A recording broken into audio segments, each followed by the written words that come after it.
Hello दोस्तों, हम लोग देख चुके थे कि पिछले वीडियो में कि यूनिट कैसे डिसाइड हुआ है, मतलब कि एसआई यूनिट क्या है, उसके मतलब फंडामेंटल यूनिट्स, डिराइव यूनिट सब हम देख चुके हैं। और कौन कौन से यूनिट क्या होते हैं, किसको किस में मेज़र करते हैं, लेंथ को हम मीटर में नापते हैं, मास को किलोग्राम में, और कि जो गुड यूनिट्स होते हैं उसकी प्रॉपर्टीज़ क्या होती हैं। हाँ, और हम किस कन्वेंशन का यूज़ करते हुए इन यूनिट का यूज़ करें, लिखने का तरीका भी हम देख चुके थे। आज हम देखेंगे कि जो डिसाइडेशन ऑफ यूनिट्स हुए हैं मेजरमेंट के लिए, ठीक है, जैसे 1 मीटर, तो 1 मीटर को कितने को हम 1 मीटर कहेंगे, तो कैसे डिसाइड किया गया शुरुआत से लेकर अभी तक, मतलब कैसे डिसाइड हुआ, फिर उसे मास को देखेंगे, मतलब हम फंडामेंटल क्वांटिटीज़ को पूरे ऐसे देखेंगे, ठीक है। जैसे एग्जाम्पल के लिए आप समझ सकते हैं, हाँ, जब हमें किसी कांस्टेंट की वैल्यू निकालनी होती है, मतलब किसी का कांस्टेंट का यूनिट देना होता है, हम क्या करते थे, बाकी सभी जो क्वांटिटीज़ होती थी हम उसको 1 कंसिडर करके मानते थे, तो हमको क्या मिलता था, कांस्टेंट की वैल्यू मिल जाती थी, कांस्टेंट। अभी जब समझ में आएगा, मैं जब करूँगा, तो हम चलो देखते हैं कि जो डिसाइडेशन ऑफ यूनिट्स हुए हैं तो कितने एक्सटेंड तक होंगे, मतलब कितना बड़ा होगा वो हम देखते हैं। तो पहला हमारा है जो लेंथ, हमारा जो फिजिकल क्वांटिटी पहला क्या है, लेंथ है। आपको मालूम है लेंथ को हम लोग किस में नापते हैं, मीटर। हाँ, तो हमने इसको एक यूनिट दे दिया, किसका नाम है, मीटर। अब मीटर कितना बड़ा होगा, कैसे होगा, अब हम देखते हैं उसका प्रोग्रेस कैसे हुआ है। तो क्या था, जब शुरुआती स्टेज में जब छोटे छोटे कम्युनिटी बना के लोग रहते थे, ज़्यादा किसी से दूसरे पहचान नहीं थी, ज़्यादा एक कम्युनिटी का दूसरे कम्युनिटी से ट्रेड नहीं था, मीन्स बिजनेस नहीं करते थे, और ज़्यादा साइंटिफिक नॉलेज का ज़्यादा एक्सपैंड नहीं था यहाँ वहाँ। तो क्या था कि ज़्यादा ज़रूरत नहीं पड़ती थी कि हम कोई भी मेजरमेंट लें तो बहुत एक्यूरेट हो, उतनी ज़रूरत नहीं थी। तो शुरुआती स्टेज में क्या होता था कि लोग अपने हाथ को ही मान लेते थे कि मान लीजिए ये मेरा हाथ है, एक मेरा स्टैंडर्ड है, मतलब कि इसी हाथ को मान के क्या करूँगा, लेंथ को मेज़र करूँगा। अगर मान लीजिए मैंने इसको बोल दिया मेरा हाथ है, तो इसका अगर मान लीजिए कोई चीज़ है इसका 2 गुना है, तो बोलेंगे वो मेरे हाथ का 2 गुना है। तो एक स्टैंडर्ड हो गया क्या, हमारा हाथ या पैर।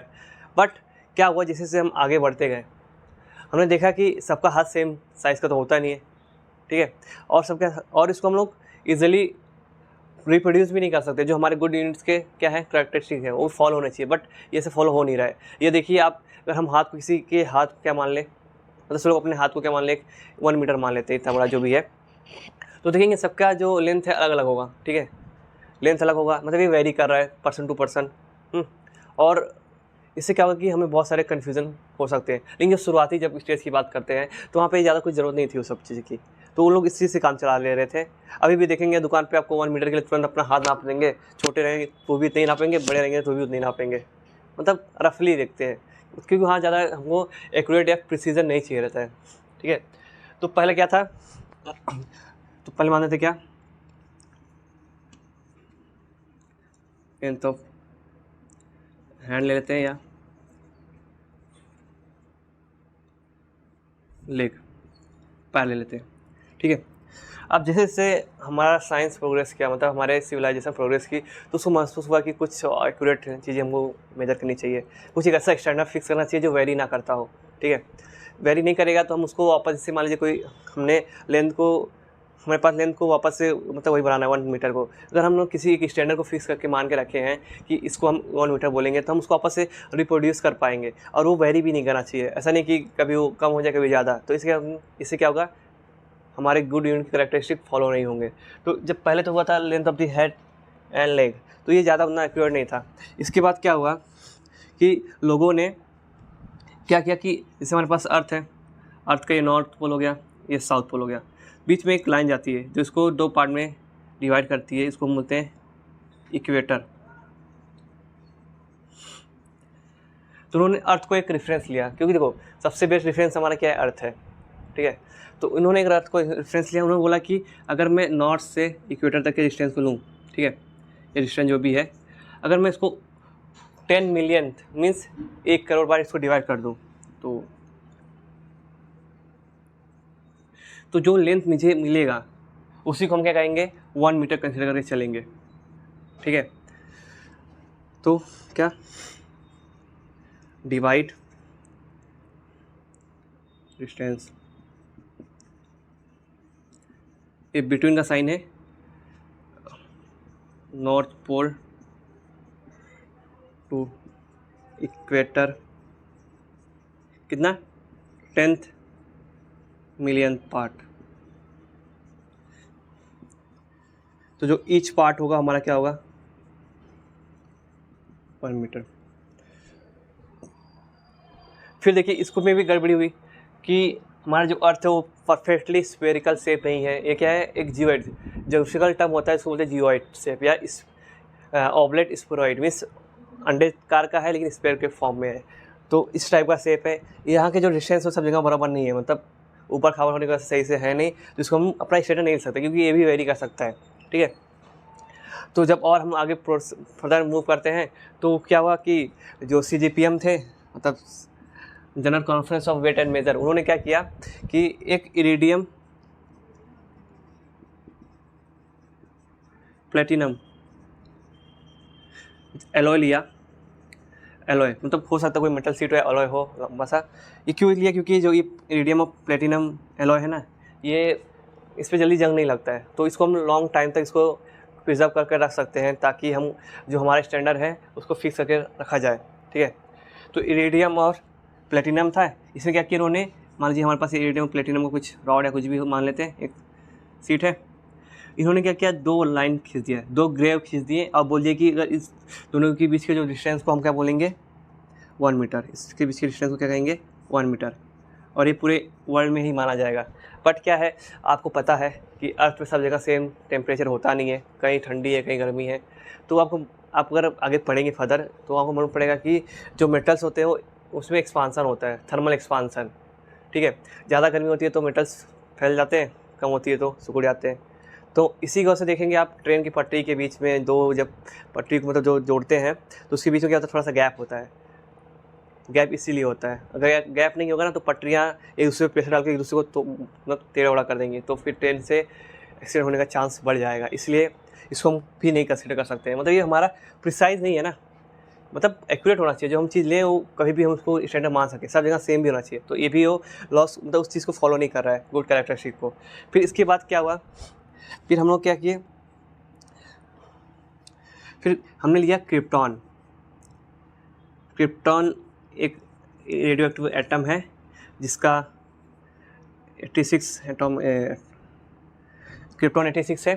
ठीक है, क्रिप्टॉन 86 जो होता है, इसका जो हम लोग रेड वेवलेंथ लिखेंगे, तो उन्होंने क्या कहा साइंटिस्टों ने कि हम वेवलेंथ की बात करते हैं, जैसे कोई आप देखेंगे वेव, आप वाटर वेव की बात करते हैं, वाटर देखे होंगे, वहाँ पे जब लहरें बनती है कुछ इस टाइप की बनती है, देखे होंगे। तो क्या होता है कि मान लीजिए मैं इस पॉइंट को कंसीडर करूँ, यहाँ से इनिशियल पॉइंट है, तो इसी पॉइंट देखेंगे दूसरा पॉइंट कहाँ आ रहा है। ठीक है, यहाँ से ऊपर उठ रहा है ना, तो यहाँ पे, तो इसके बीच के जो डिस्टेंस हम क्या कहेंगे, इसको हम कहते हैं 1 वेवलेंथ। देखिए ये कुछ वेव है, तो वेव को भी कुछ मतलब जैसे कोई भी चीज़ हमारे पास स्ट्रक्चर होता है, उसको स्ट्रक्चर को समझने के लिए हम लोग कुछ पैरामीटर डिसाइड करते हैं। तो उसमें से किसी भी वेव को समझने के लिए एक पैरामीटर होता है उसका वेवलेंथ, एक होती है फ्रीक्वेंसी की, वो 1 सेकंड में कितनी बार ऊपर नीचे हुआ है। ठीक है, तो वेवलेंथ, तो क्या था कि सीजियम जो है इसका रेड लाइट, इसका जो रेड लाइट होगा, अगर मैं उसका 1650763.73 वेवलेंथ कंसीडर करूं, ठीक है, मतलब इतना वेवलेंथ जब एमिट करेगी तो इसके बीच का जो डिस्टेंस है उसको हम क्या करेंगे, उसको हम 1 मीटर कंसीडर करेंगे। तो ये भी थोड़ा सा एक्यूरेट था। ठीक है, मतलब इसको भी हम क्या कर सकते हैं, एक एक्यूरेट मान सकते हैं कि ये लगभग उस टाइम के लिए सबसे बेस्ट क्या था कि डिस्टेंस को हम लोग डिसाइड करने के लिए स्टैंडर्ड यूज़ कर सकते थे। लेकिन इससे सबसे बेस्ट है लाइट को लिया गया। जैसे आपने सुना ही होगा कि सब बोलते हैं जो लाइट है सबसे तेज़ चलती है किसी भी मतलब अगर देखा जाए तो वैक्यूम में सबसे तेज़ कौन चलता है, लाइट चलती है। और लाइट की स्पीड किसी भी चीज़ से कहीं से भी देखें वो हमेशा मतलब उस किसी भी इनर्शियल फ्रेम के लिए हमेशा सेम रहती है। मीन्स जो लाइट है वो क्या 3 लाख किलोमीटर पर सेकेंड चलती है। मीन्स अगर 1 सेकेंड हुआ तो 3 लाख किलोमीटर पहुंच जाएगी। इतना तेज़ होने की वजह से ही अर्थ और सन के बीच जो डिस्टेंस है कुछ 15 करोड़ के आसपास है। अर्थ से सन से अर्थ की ओर रेस को आने बस 8 मिनट 20 सेकेंड नहीं लगते हैं। सोचिए लाइट नहीं तेज़ है, और ये किसी बात की कोई वैक्यूम है तो वहाँ पे कभी ये आगे पीछे नहीं होता, इसका फिक्स वैल्यू है। ठीक है, तो लास्ट में जो हम लोग डिसाइड करते हैं किसको लिए हैं रेफरेंस स्टैंडर्ड बनाने के लिए, लाइट को। अब देखेंगे जो लाइट है या स्पीड ऑफ लाइट, इसका हम जब एक्यूरेट की बात करते हैं, एक्यूरेट वैल्यू क्या है 299792458 मीटर पर सेकेंड। इसको हम लोग नियरली बोलते हैं कि यार 3 × 10⁸ मीटर पर सेकेंड है। इसी को बोलते हैं 3 लाख किलोमीटर पर सेकेंड। सी स्पीड दिखाते हैं इसका लाइट का, ठीक है। अब लोगों ने क्या कहा, आपको मालूम है कि स्पीड क्या होता है? Distance upon time. अब मुझे डिस्टेंस को 1 मीटर करना है, और 1 मीटर कैसे होगा? आपको मालूम है जो लाइट की स्पीड फिक्स है, ये कुछ है जो भी है 299,792,458। अब मुझे डिस्टेंस को 1 मीटर करना है, तो हम उसको 1 मीटर कंसिडर कर लेंगे। टाइम को हम टी से दिखाते हैं, और टी क्या हो जाएगा 1 ये मीटर पर सेकेंड, तो यहाँ से कट जाएगा 1.299,792,458 सेकेंड। तो अब जो लास्ट में डिसाइड हुआ है लाइट के बारे में, मतलब 1 मीटर को लेके हुए, सॉरी, कि जब लाइट 1.299,792,458 सेकेंड इतने सेकेंड में कितना डिस्टेंस ट्रेवल करेगी, उसको हम क्या कर देंगे 1 मीटर कर देंगे, कंसीडर कर लेंगे।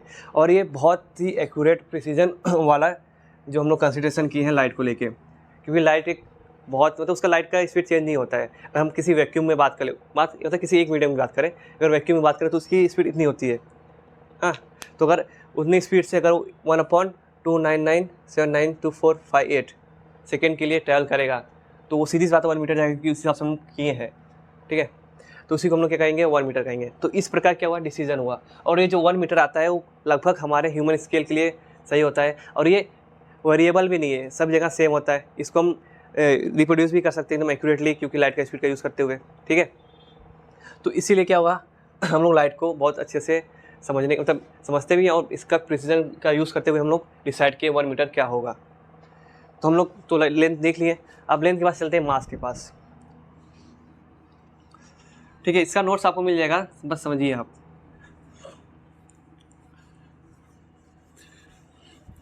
ये थोड़ा एक्स्ट्रा नॉलेज के लिए है, जिसको काम है वो देख ले, अच्छी बात है। अब इसके बाद आता है हमारा मास। मास को किस में नापते हैं, किलोग्राम में। अब ये भी कंफ्यूज होगा कि हम लोग जो स्टैंडर्ड मानेंगे किलोग्राम, 1 किलोग्राम किसको लें। तो क्या हुआ, जो हमारा general conference of weight and measures, जो एक कॉन्फ्रेंस है, उन्होंने क्या कंसिडर किया कि हम लोग एक ले लेते इरिडियम प्लेटिनम का एक सॉलिड सिलेंडर होगा। सिलेंडर में सिलेंडर का शेप, ठीक है। क्या हुआ, उसका जो लेंथ, जो उसका डायमीटर होगा वो 3.9 सेंटीमीटर होगा, एंड हाइट भी क्या होगी 3.9 सेंटीमीटर। इसका हम कोई क्या है इरिडियम और प्लेटिनम का सॉलिड सिलेंडर लें, तो क्या होगा, जो ये हमको मिलेगा, कुछ मान लीजिए इतना बड़ा मिलेगा, जिसका जो डायमीटर क्या होगा डी 3.9 सेंटीमीटर हो, और हाइट भी 3.9 सेंटीमीटर हो। तो जो इसका वेट होगा वो कुछ 1 किलोग्राम हम कंसीडर करेंगे। अब देखेंगे कि हमेशा इरिडियम और प्लेटिनम क्यों ले रहे हैं, क्योंकि मेन रीज़न ये है क्योंकि बहुत स्टेबल है, ठीक है। स्टेबल मीन्स कि इसमें ज़्यादा जंग लगता है तो इसमें कुछ खराबी आएगी नहीं जल्दी, मतलब इरोजन नहीं होगा। देखेंगे आप, अब अगर हम मान लेते हैं किसको ले लेते हैं आयरन को, तो देखेंगे आयरन क्या था, कुछ टाइम बाद जंग लगता है, धीरे धीरे उसका क्षरण बोलते हैं, क्रोजन होना स्टार्ट हो जाता है। तो कुछ टाइम बाद उसका जो वेट होता है, मतलब जो भी है मास कम हो जाता है, तो उसको हम नहीं ले सकते। इसलिए हम लोग लिए हैं प्लेटिनम इरिडियम। और ये कहाँ रखा गया है, ये कॉन्फ्रेंस ब्यूरो में रखा गया है, कहाँ पे, फ्रांस के अंदर।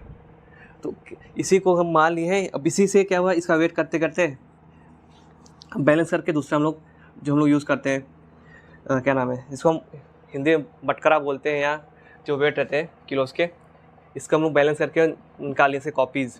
और इस कॉपीज़ को पूरे वर्ल्ड में डिस्ट्रीब्यूट कर दिया गया है कि आप इसी को 1 किलो मारेंगे, इसी को यूज़ करते हैं, आप इसको 1 किलो का यूज़ करते हुए चीज़ें मेजर करेंगे। ये हमारा क्या स्टैंडर्ड हो गया, किसके लिए 1 किलोग्राम। और छोटे यूनिट में नापने के लिए हम यूज़ करते हैं कार्बन 12, ठीक है।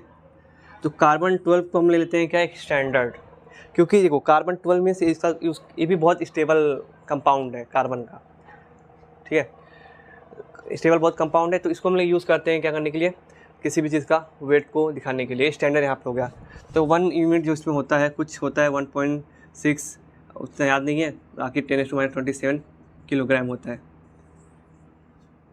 ठीक है, अगर हम क्या बोले 1/12, हाँ, वेट ऑफ कार्बन 12, तो उसके जो एक एटम का वजन आएगा कुछ इतना आएगा।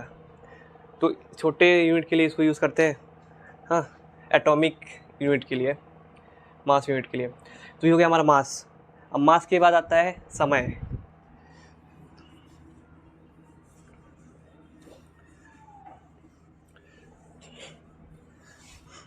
समय मीन्स टाइम। इसको नापते किसके अंदर, सेकंड में। अब देखिए समय की ज़रूरत हमको क्यों पड़ती है, एक तो पता करने के लिए कि वो चीज़ कब हुई है, व्हेन इट हैपन, और सेकंड कि मान लीजिए कोई 2 इवेंट हो रहे हैं, कोई 2 घटनाएं हो रही है, 2, उसके बीच में कितना ड्यूरेशन लगा है, मतलब कितना टाइम लगा है, तो उसके लिए हम लोग यूज़ करते हैं। मीन्स व्हेन हैपन, कोई चीज़ कब घटित हुई है, एंड ड्यूरेशन बिटवीन 2 इवेंट्स, ये बिटवीन का साइन है 2 इवेंट्स। ठीक है, तो इस दोनों को यूज़ करने के लिए हम क्या करते हैं, इसका यूज़ करते हैं मेज़र करने के लिए। अब देखिए टाइम के लिए भी सेम इसी तरीके से चीज़ें हुई। पहले हुआ था कि हम मान लेते हैं हमारा जो अर्थ है, अर्थ क्या कर रिवॉल्व करता है। अब देखिए कभी भी हम जब किसी भी चीज़ को या किसी भी टाइम पीरियड को हम कंसीडर या उसको हम स्टैंडर्ड बनाने की कोशिश करेंगे, तो सबसे पहली बात होना चाहिए कि वो चीज़ रिपीट करनी चाहिए, तभी तो मान सकते हैं।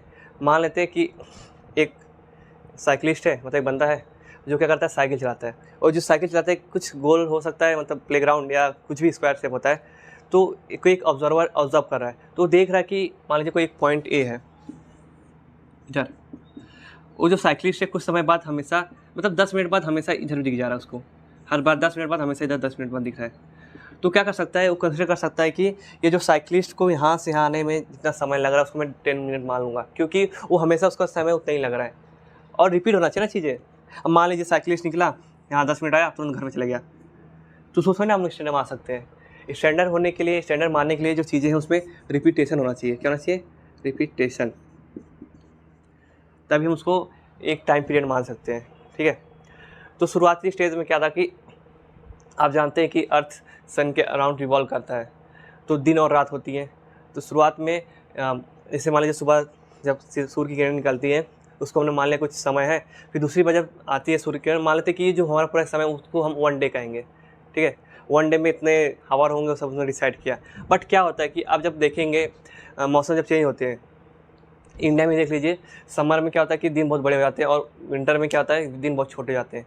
अब देखिए इसमें क्या हो रहा है, बहुत गैप आ जा रहा है ना, तो इसको हम इंसिडेंट नहीं ले सकते हैं, क्योंकि ये इनवेरिएबल नहीं हो रहा, वेरिएबल है ना, ये इनवेरिएबल है नहीं, तो हमारे गुड यूनिट्स की प्रॉपर्टी को होल्ड नहीं करता है, तो हम इसको स्टैंडर्ड नहीं ले सकते हैं। ठीक है, तो सन जो रिवॉल्व करता है, अर्थ जो रिवॉल्व करता है,